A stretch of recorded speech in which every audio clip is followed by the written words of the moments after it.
The search continues for Carissa Fretwell and her 3-year-old son Billy. Searchers out again on property in Yamhill County. The mother and her son were reported missing earlier this month. Yeah.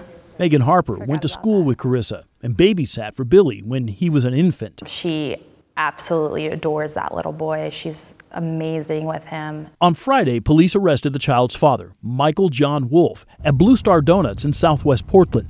He's been charged with 2 counts of kidnapping and 2 counts of aggravated murder. Police say they had evidence for murder charges, even without the bodies. Wolf is now being held in the Yamhill County Jail. Harper says she knew there were troubles between Fretwell and Wolf because of conversations and messages with Fretwell. She would come and pick up Billy, and she would, vent to me about kind of school and kind of the father situation. Court records show that Wolf was ordered to pay $900 a month in child support. While Wolf has been charged with aggravated murder, investigators say that does not mean that Fretwell and her son are dead. Harper says she believes that Wolf was involved, but her mind ran through a lot of possibilities. And I wondered, what if this is a trafficking situation? What if it's completely random?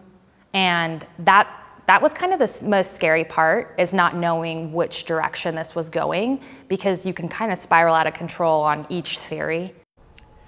This is still an active investigation. Yamhill County has taken over the case. If you have any information about what may have happened to Carissa Fretwell and her son, you should contact the Yamhill County Sheriff's Office.